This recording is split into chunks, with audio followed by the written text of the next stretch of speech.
matines, je pense qu'il va y avoir Corinne Gallard qui va vous présenter son travail. Alors Corinne pratique l'astrologie humaniste depuis 88. Elle est diplômée du Centre de recherche astropsychologique de Montréal, fondé en 1973 par Madame Ugadi Herzig. Elle y a suivi un cursus de 4 ans de formation intensive avec Nicole Chenu et Michel Philippon. Elle a pu ainsi mettre en pratique la tradition astrologique dans l'esprit de la psychologie humaniste pour en faire un instrument de découverte de soi et des autres, accordé à l'esprit et à la sensibilité de notre temps. Durant son séjour au Canada, elle a été très active dans le milieu astrologique nord-américain et elle a participé à de nombreuses conférences, débats, séminaires et recherches astrologiques. Actuellement, elle est membre du CEDRA, Centre d'études, de documentation et de recherche sur l'astrologie, et donne entre autres des conférences elle est bien présente ici, je ne pense pas que c'est son double, que ce soit son double en tous les cas. Son intérêt pour le monde subtil des énergies l'a également incité à suivre une formation à l'école de Shiatsu de Yuki Ryux à Montréal. Elle est actuellement membre professionnel de la FFST, Fédération française de Shiatsu traditionnel. Elle est revenue en France et a suivi une formation en énergétique chinoise. Alors il y a beaucoup de lettres là, SFERE, Société française d'études et de recherche en énergétique, dont elle est actuellement diplômée. Elle est aussi membre professionnel de la Fédération nationale de médecine chinoise. Elle est aussi inscrite au registre européen et français des synergéticiens. C'est ça? Bien. Aujourd'hui, elle pratique donc simultanément ces grandes applications énergétiques que sont le shiatsu, l'énergétique chinoise, ainsi que l'astrologie humaniste. Voilà. Bon courage. Merci Frédéric. Je crois qu'il y a un petit souci technique. C'est que toute découverte d'objets célestes correspond à l'accès de découverte scientifique et aussi donne aussi un accès à une nouvelle dimension spirituelle. Et ces repères sont souvent des repères de l'évolution de l'humanité en général. Au niveau astronomique, Chiron donc fut découvert le 1er novembre 1977 à Pasadena en Californie par l'astronome Charles Kowal. Et déjà, au tout départ, les astronomes eurent du mal à le classer. Au départ, ils pensaient avoir affaire à un astéroïde. Et en 1988, en voyant que la luminosité variait à cause d'une chevelure gazeuse, ils pensèrent à ce moment-là que c'était une comète.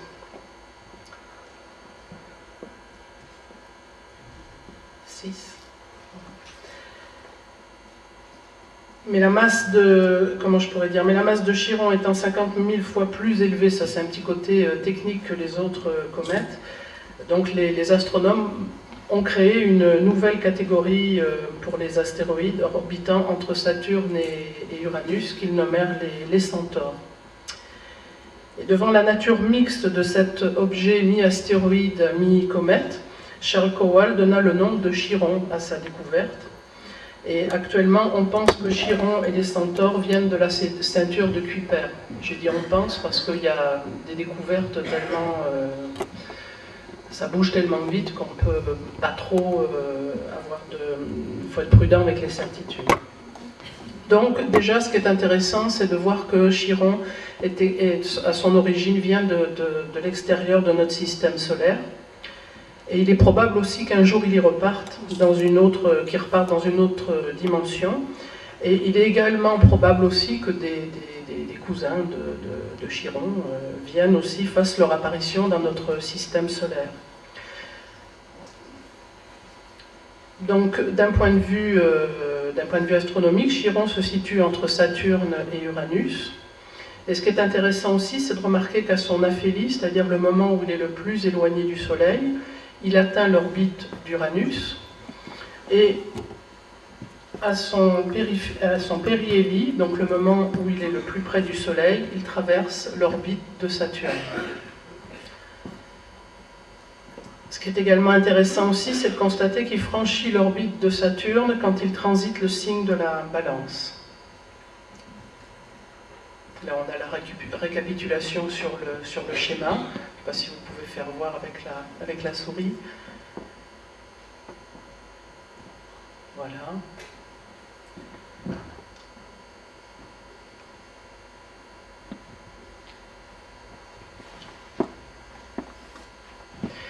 Et ce qu'il est intéressant de remarquer, c'est que Chiron, en fait un pont. Fait un pont entre deux réalités jusque-là antinomiques dans nos consciences et dans nos sociétés. Saturne, responsable du temps, des limites et des structures, et Uranus, l'anticonformiste, le rebelle, épris de liberté, peuvent désormais cesser de s'affronter et créer du lien. L'ère du Verseau va pouvoir prendre sens et prendre place. Dans son livre sur Chiron, Zan Bechstein dit que le terme le plus représentatif pour parler de Chiron est maverick. Alors maverick, c'est un mot qui est difficile à traduire en français, puisque c'est le nom d'un pionnier et d'un éleveur américain qui, contrairement à ses collègues, a refusé de marquer son bétail au fer rouge. Et donc en fait, pour reprendre ce terme, en fait maverick, c'est celui qui a l'aptitude très particulière d'avoir un fonctionnement différent, mais d'obtenir le même résultat que les autres.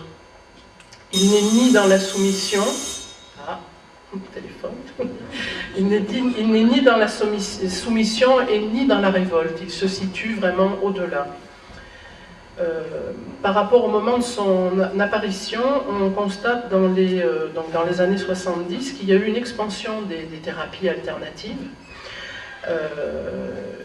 Ces nouvelles techniques issues de la sagesse millénaire ont été redécouvertes et deviennent des réponses innovantes aux problèmes de santé des peuples, notamment ceux des Occidentaux.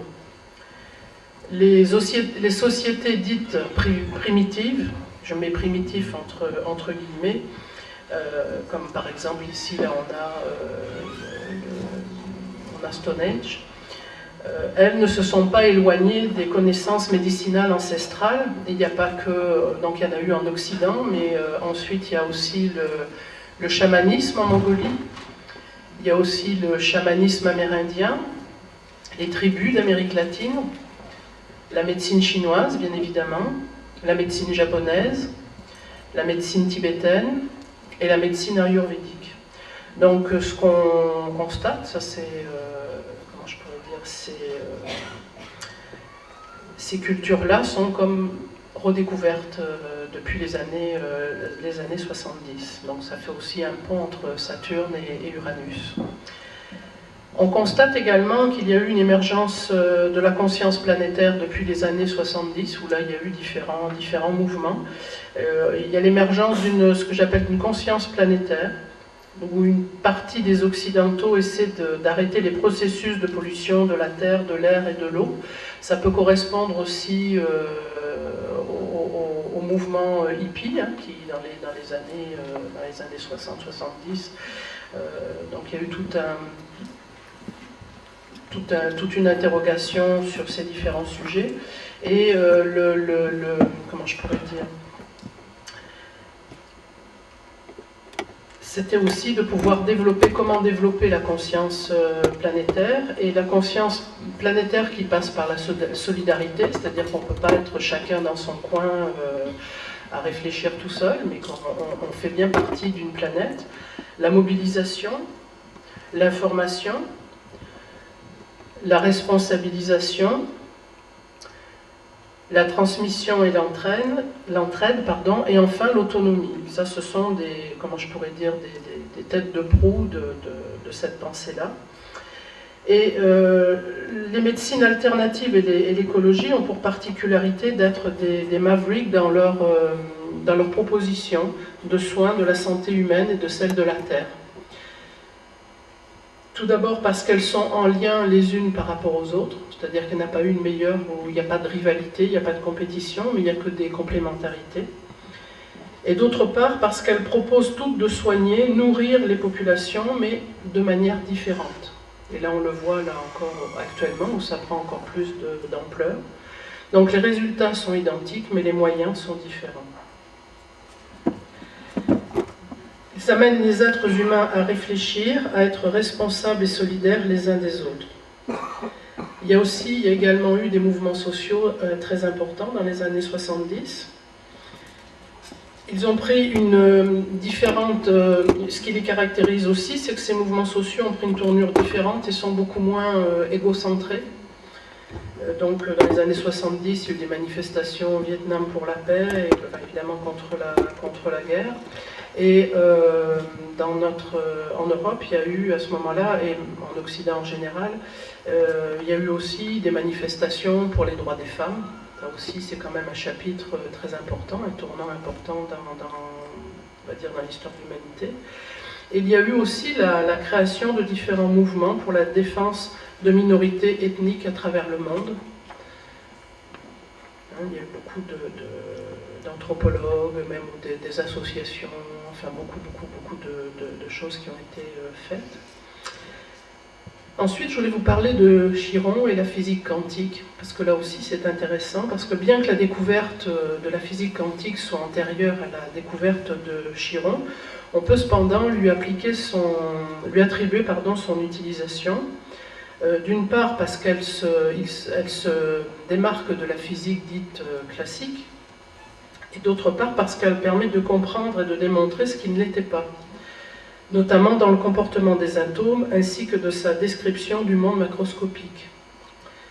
La physique quantique ouvre également des horizons nouveaux, aussi bien en médecine qu'en philosophie, parce qu'elle remet en cause la loi du déterminisme.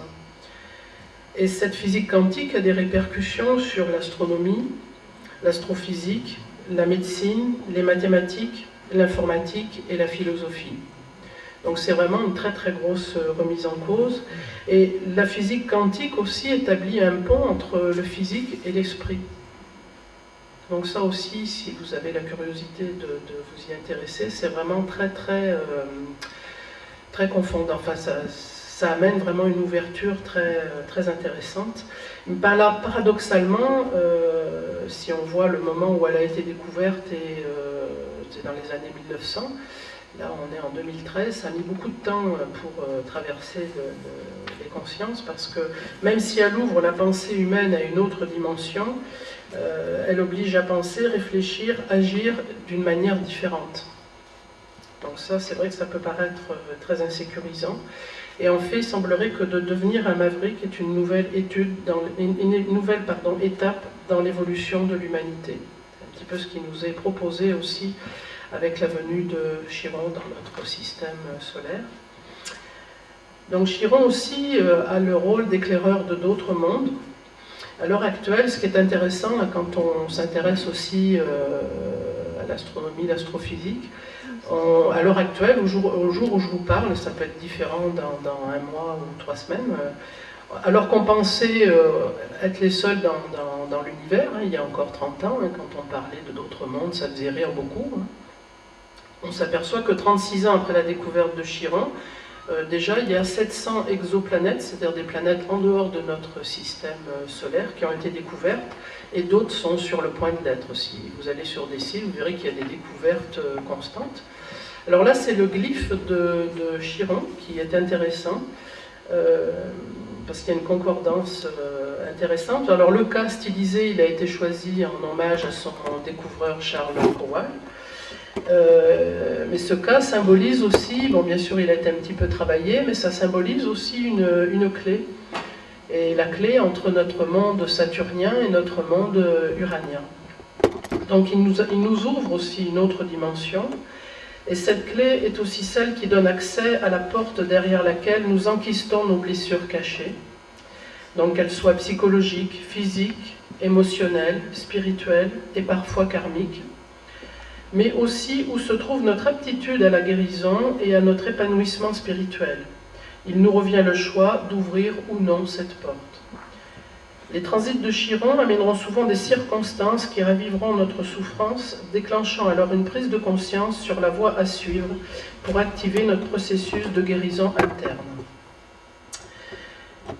La maîtrise de Chiron, donc certains astrologues lui attribuent le signe de la Vierge, d'autres de la Balance, ou encore du Sagittaire, c'est pas encore arrêté. Et de fait de son orbite elliptique, Chiron progresse irrégulièrement dans le zodiaque. Donc il reste 8 ans et demi dans le signe du Bélier, 12 mois et demi dans la Balance, 12 ans dans le Scorpion et plus de 31 ans dans le Taureau. Donc Chiron, l'inclassable, le Maverick, vient d'une autre dimension et il y repartira. Et c'est vrai que il est donc difficile de lui attribuer un classement fixe et définitif. Regardez donc, ce qui me paraît le plus judicieux, c'est de regarder tout simplement le maître de la maison, du signe qu'il occupe. Ça me semble être plus pertinent.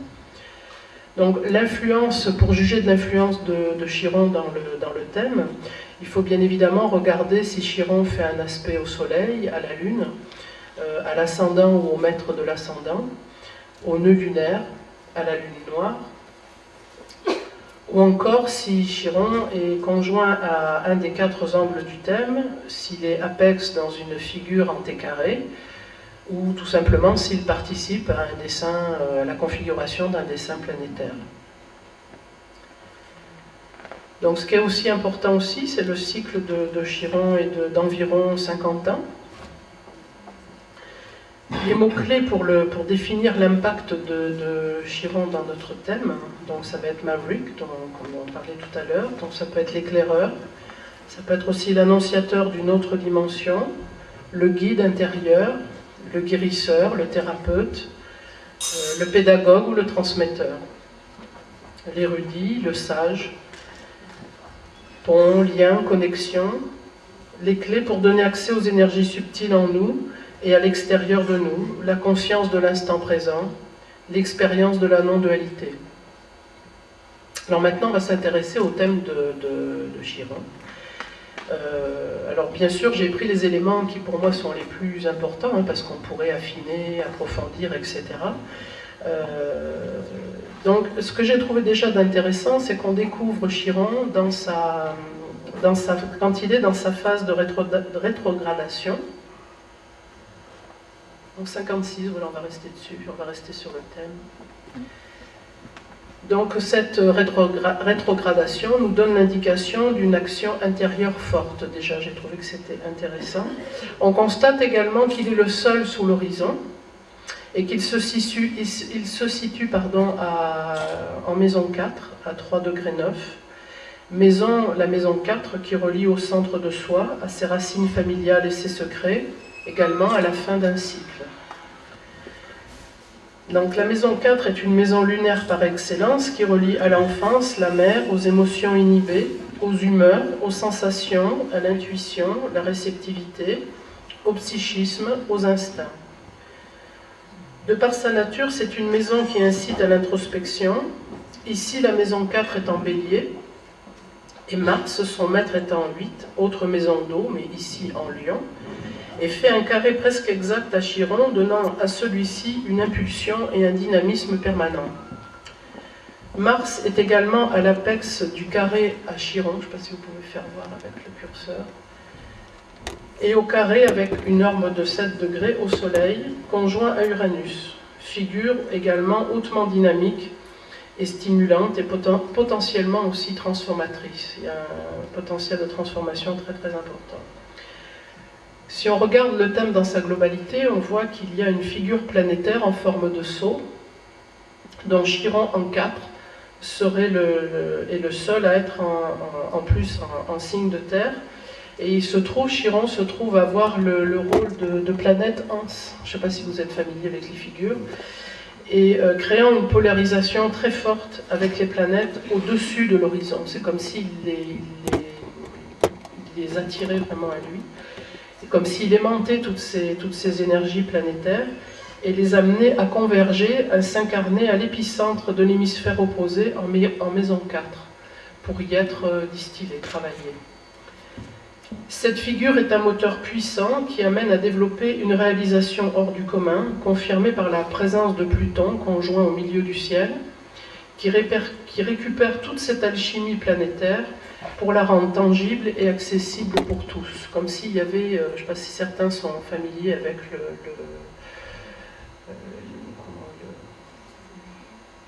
ce mouvement-là. On voit en tai chi où c'est un 8 inversé. Voilà, merci. Et donc il y a vraiment un travail énergétique puissant entre la 4, Chiron qui tire les énergies planétaires en 4 et qui les renvoie ensuite en 10. Donc ça c'est intéressant. Le mi-point également aussi, j'ai trouvé intéressant que le mi-point de cette figure planétaire se trouve à 16 balances, 16,46 de la balance, et Pluton est à 15,03 de la balance, et donc il est conjoint à ce point à 1 degré. Et il est également conjoint au nœud nord et au MC. Donc le rôle tangible de la manifestation de Chiron et la direction qu'il nous incite à prendre semble être indéniablement celle de la force intérieure, du courage, de l'ambition de transformer, de guérir avec une intensité sans fin. Vénus, qui est également maître de Chiron, elle se trouve à 19,29 de la balance, et donc en domicile, en 10, et conjointe à Pluton nœud nord, faisant un large carré à la Lune et un sextile à Neptune. L'expression vénusienne de Chiron se fera donc avec une profondeur spécifique, ainsi qu'avec une intensité et une abnégation notables. On note l'importance des affects, des sentiments, des émotions comme éléments moteurs de cette manifestation chironienne. Les arts comme outils de développement de la sensibilité, qu'on retrouve aussi dans l'art-thérapie, la musicothérapie, l'aptitude à rechercher ce qui rassemble plutôt que ce qui divise. La Lune et Vénus sont en domicile et la dominante du thème au niveau des éléments est l'eau, ce qui donne à ce thème de découverte de Chiron une nature féminine et des aptitudes d'écoute, d'empathie, de réceptivité, de sensibilité, d'intuition, d'écoute, d'aptitude au ressenti également, d'équilibre, de partage, la capacité à prendre soin, à harmoniser, à protéger, à élever le plus petit ou celui qui souffre. La Lune en Cancer est donc en haut également en 7 interceptée. Elle est conjointe à Jupiter, maître de l'ascendant, et planète en tête de la figure de Sceau, du Sceau. Donc Jupiter déploie ce rayonnement lunaire et lui donne la sécurité nécessaire pour pouvoir travailler et ou dépasser le carré Vénus-Pluton nœud nord, indicateur de carence affective, du syndrome d'abandon, de deuil, qui fait émerger nos attachements, nos dépendances affectives. Jupiter pourrait aussi avoir le rôle de celui qui inspire, qui diffuse en permanence à la Lune un sentiment de confiance face aux difficultés rencontrées sur le chemin, qui aide à trouver les ressources pour oser être, car Jupiter fait aussi un trigone au Soleil conjoint Uranus. Jupiter, maître de l'ascendant, en 7, conjoint la Lune et trigone Soleil, apporte également un équilibre psychique et la capacité à la retrouver après un choc émotionnel ou physique, ce qui est le principe de la résilience. La dominante eau donne également la capacité à aller dans le sens du courant, la capacité à l'adaptabilité, à l'accès au niveau subtil de l'être. La Lune fait également un trigone au Soleil conjoint Uranus et un trigone à Mercure, qui sont en 11 Scorpions, amenant une stabilité psychique et mentale, ainsi que la capacité à penser différemment, à explorer les zones d'ombre et les marécages de la psyché humaine, à être créatif, à trouver d'autres routes, d'autres chemins pour réaliser l'ambition plutonienne contenue dans le thème. Mercure en Scorpion en 11, conjoint à Uranus-Soleil et trigone à la Lune, donne un impact sur les groupes sociaux, les moyens d'utiliser d'autres ressources de communication ou encore permet d'utiliser la communication pour servir l'ambition de réalisation et de transformation de Pluton. Et Jupiter en plus, même s'il est rétrograde, est conjoint en Lune en 7. Saturne en 8 à 29,08 Lion s'apprête à franchir le seuil du signe de la Vierge et à vivre un changement d'environnement. Saturne en 8 est trigone à l'ascendant, trigone à Chiron et sextile à Jupiter. Donc cette position de Saturne en 8 nous parle de la difficulté de la résistance au changement, la difficulté aussi à les intégrer, ces changements-là, même s'il faut du temps à Saturne pour le faire, il le fera de manière consciencieuse et méthodique. remarque ensuite Neptune étant que de la figure du Sceau, il est en Sagittaire, en 12, donc Neptune en 12, il règne sur cette maison. Il fait un sextile au milieu du ciel, ainsi qu'à Vénus-Pluton. Neptune et ses aspects représentent ici le réservoir des connaissances énergétiques et spirituelles à leur plus haut niveau, auxquelles l'humanité peut avoir accès.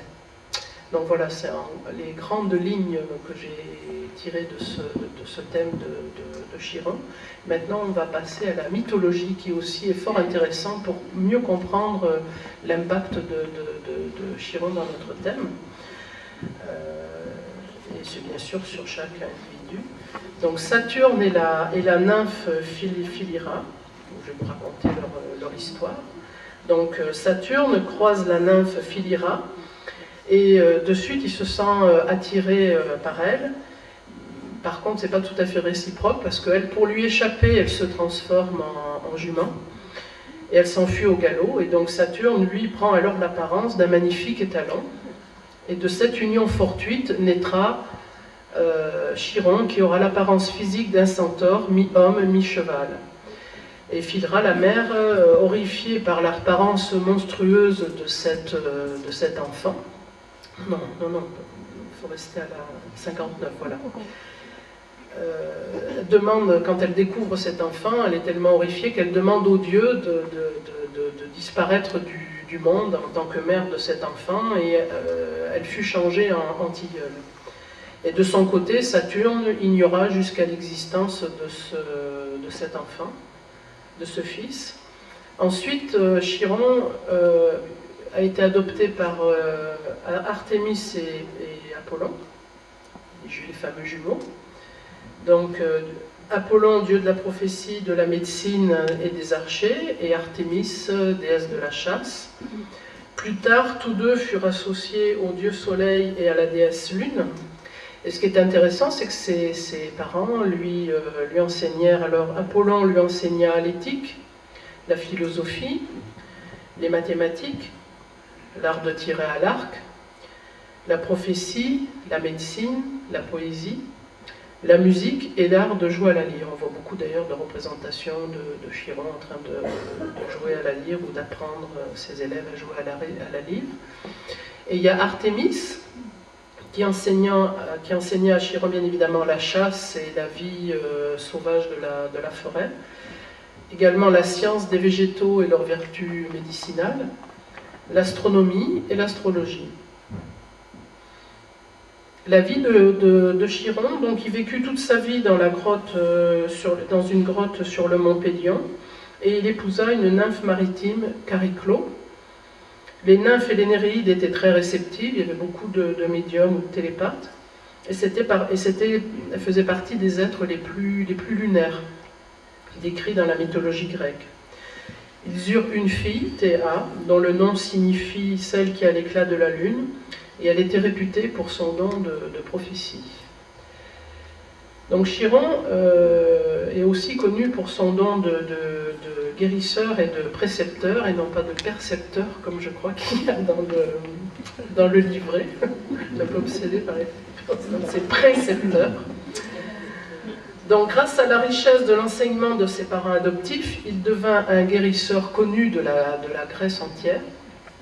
Et parallèlement, il devint aussi le précepteur prisé. On lui confia l'éducation des plus grands héros grecs, comme Hercule, Jason et Scullape, ont bénéficié de son enseignement. Et ce qu'il y avait d'intéressant aussi, c'est que Chiron utilisait l'astrologie pour bien évidemment mieux connaître ses élèves, mais aussi pour mieux détecter leur talent, et pouvoir les développer au maximum.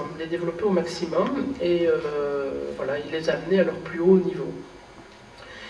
Hercule a un rôle évidemment très particulier dans le mythe de Chiron. En préparation des futurs travaux qu'il aura à accomplir plus tard, il fut confié très jeune à Chiron, et il fut aussi l'élève, on va le voir tout à l'heure, qui blessa par inadvertance le maître.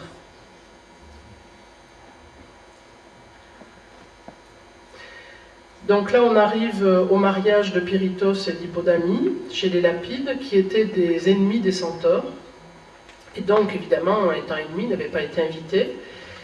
Mais comme ils avaient attiré par l'odeur du vin, parce que c'était des bons vivants, on va dire, ils font quand même irruption au milieu de la fête, et ils se mettent à boire, et se mettant à boire, et bien, ils vont jusqu'à essayer carrément de violer la mariée, ce qui effectivement gâche la fête, et ça déclenche évidemment de la bagarre, et donc Hercule part à leur poursuite pour les évincer.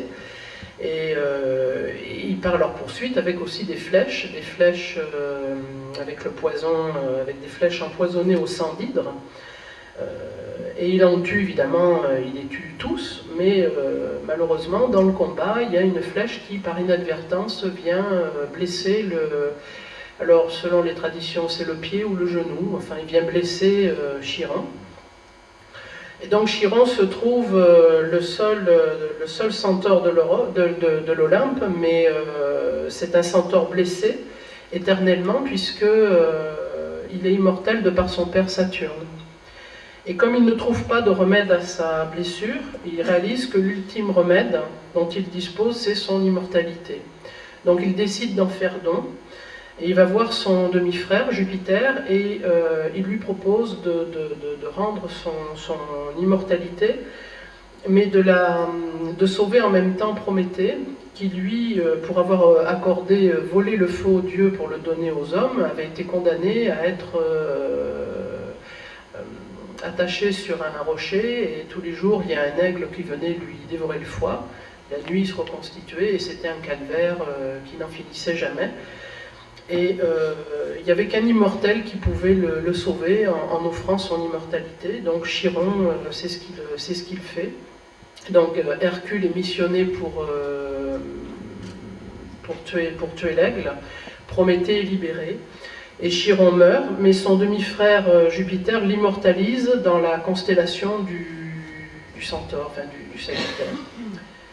Après, ce qui est intéressant quand il y a un mythe, c'est d'étudier, d'aller voir ce qu'il nous raconte en filigrane. Tout d'abord, on voit que Chiron, il a commencé sa vie en étant rejeté et abandonné par sa mère, ignoré de son père. Ce qui est intéressant, c'est qu'il ne se replie pas sur cette blessure d'abandon, et il arrive tout de même à ouvrir son cœur à ses prestigieux parents adoptifs. En faisant cela, il fait acte de résilience, c'est-à-dire que malgré la terrible détresse d'abandon vécue, il arrive à puiser en lui les ressources nécessaires pour se construire une vie heureuse, malgré le traumatisme vécu. Après une épreuve aussi importante, il ne peut être comme avant, il est contraint au changement. Il est amené à métamorphoser sa blessure pour en faire quelque chose de profondément humain qui peut aussi être utile aux autres. La blessure est toujours là, mais sa douleur est inactivée, cicatrisée. Donc la résilience, qu'est-ce que c'est? Si ça vous intéresse d'aller un petit peu plus loin, je vous suggère de lire les livres de Boris Cyrulnik, qui est très connu dans le monde, et qui, dans son livre Un merveilleux malheur, a fait notamment cette citation que je vous livre. « Le malheur n'est jamais pur, pas plus que le bonheur, mais dès qu'on en fait un récit, on donne sens à nos souffrances, on comprend longtemps après comment on a pu changer un malheur en merveille, car tout homme blessé est contraint à la métamorphose. » Ce qui veut dire que nos blessures ne sont pas fatales et permanentes, pourvu qu'on leur donne un sens et qu'on y prenne soin. Ça, c'est bien important. Donc on revient à cette photo. Ce qui est intéressant dans la vie dans l'histoire de la vie de Chiron, c'est qu'on remarque qu'adulte, il ne cherche ni à se venger, ni à revendiquer, par exemple, la place de son demi-frère Jupiter, parce que devenant fort et puissant et populaire, il aurait pu utiliser ça pour vouloir se venger. Et au contraire, au lieu de se venger, il va éduquer, transmettre son savoir, ses connaissances. Et donc on voit là aussi que la résilience, le principe de résilience continue son action constructive. On remarque souvent que des gens qui sont passés à travers des épreuves très difficiles, non seulement la traversent, mais deviennent des gens beaucoup plus ouverts, beaucoup plus et n'ont pas du tout de haine ou de rancœur, et au contraire donnent aux autres, montent des associations, communiquent et sont beaucoup dans l'échange.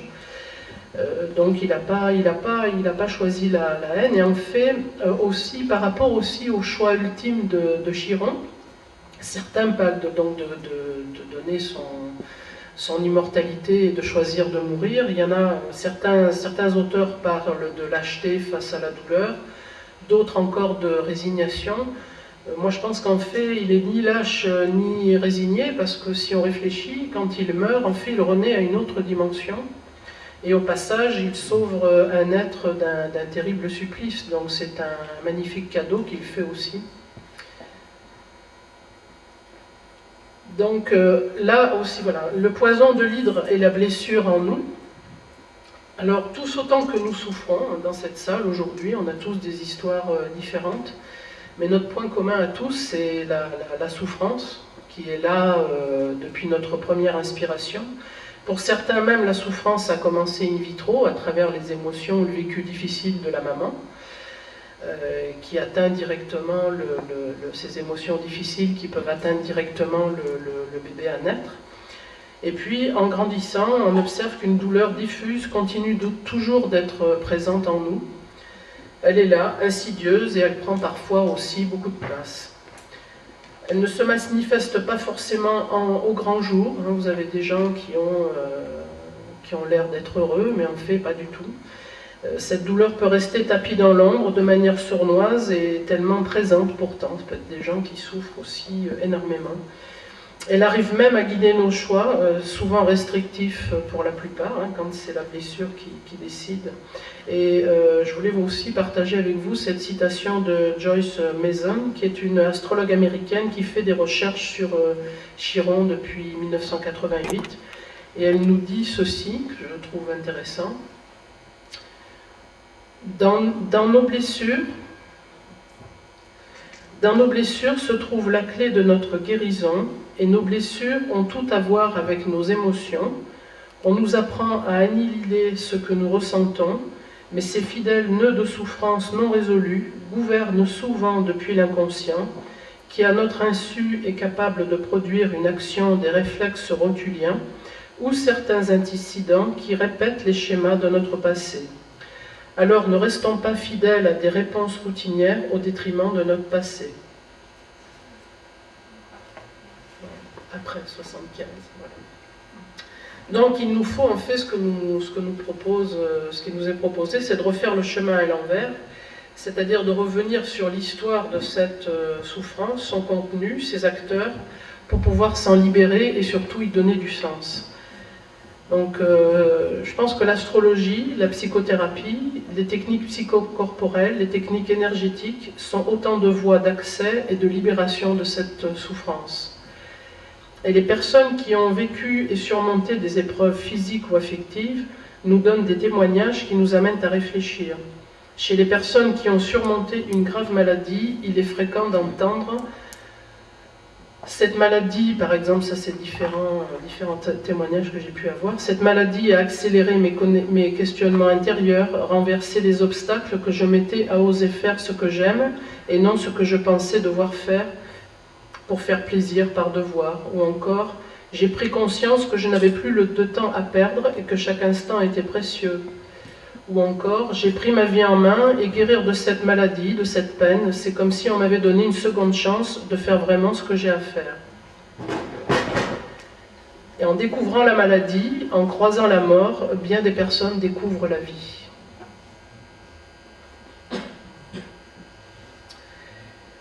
Donc Chiron est l'alchimiste de nos transformations et de nos processus de guérison intérieure.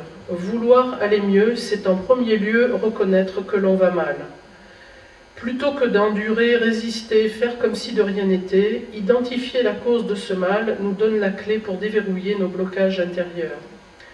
Chiron est aussi là pour nous aider à accepter le changement, car la seule chose qu'il soit perpétuel, c'est le changement.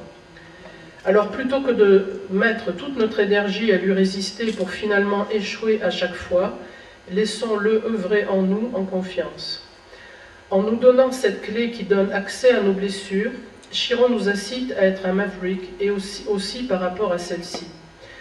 C'est-à-dire de ne pas laisser nos blessures nous contrôler et devenir ainsi une impuissante et perpétuelle victime.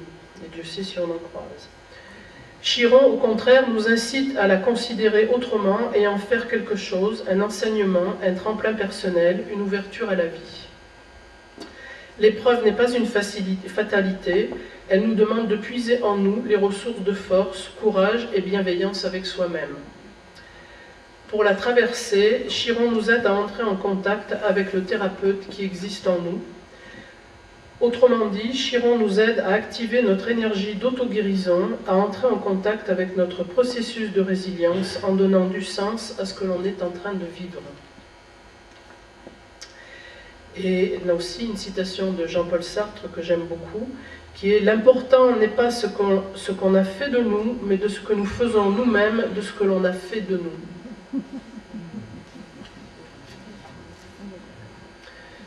Toute épreuve, qu'elle soit physique, affective ou spirituelle, nous amène pour la surmonter à lâcher nos résistances, nos croyances, nos conditionnements, nos préjugés.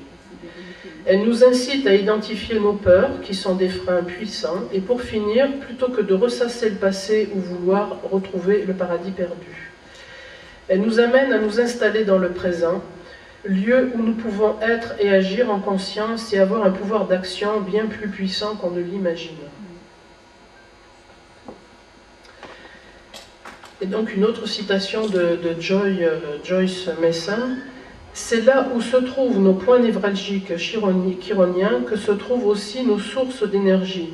C'est lorsque nous faisons courageusement le travail qu'il faut pour nous libérer d'une douleur issue du passé que nous découvrons souvent par lesquels, de nos plus grands talents, nous pouvons apporter notre contribution. »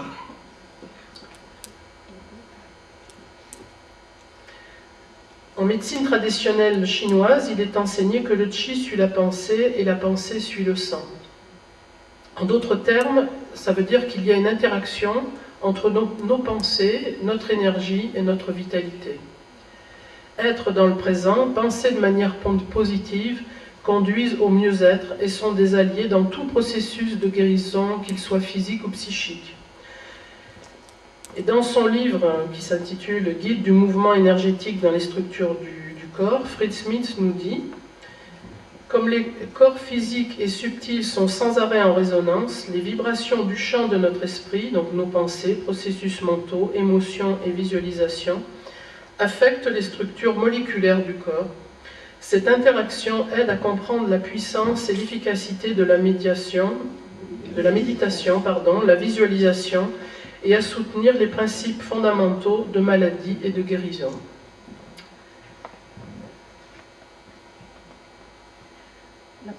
La pensée, faut avoir on dit que la pensée en énergétique chinoise vient de l'extérieur. Elle est donnée par l'extérieur. Je viens de faire un congrès en acupuncture et il y avait un orateur qui prétendait que la pensée nous venait de l'extérieur. Alors peut-être par le formatage, peut-être. Hein, mais... Je vous répondrai après. Voilà. Mais non, c'est une question pertinente, je répondrai avec plaisir. Donc on va continuer, si vous pouvez mettre la diapo 84. Pardon. Donc on peut créer une chrysalide d'énergie de guérison autour de nous, et Fritz Smith nous dit encore, de même que les courants dans l'océan, les vibrations non différenciées sont organisées en lieux spécifiques et en configuration par les forces qui se trouvent à l'intérieur et à l'extérieur du corps, créant des courants qui nous connectent à l'ensemble de la nature et nous rendent capables de fonctionner comme une entité individuelle. Donc Chiron est apparu dans notre système solaire pour aider l'humanité à passer à un autre niveau vibratoire également à un autre niveau de conscience. Chiron nous incite donc à transformer nos souffrances personnelles pour nous rendre plus humains, plus sereins, plus lumineux et pour finir plus conscients de nous-mêmes et de ce qui nous entoure. Chiron annonce l'ère du Verseau et le travail individuel de nettoyage cellulaire, psychique, émotionnel et spirituel que les humains doivent faire pour y accéder. La chenille ignore qu'elle deviendra papillon, c'est un proverbe chinois qui nous indique qu'en fait, nos processus de croissance nous permettent de découvrir notre vraie nature. Le but véritable de notre incarnation étant justement de sortir de la souffrance perpétuelle. Le message de Chiron est de nous faire comprendre que nous sommes comme la chenille qui ignore qu'elle deviendra papillon. Voilà. Bravo.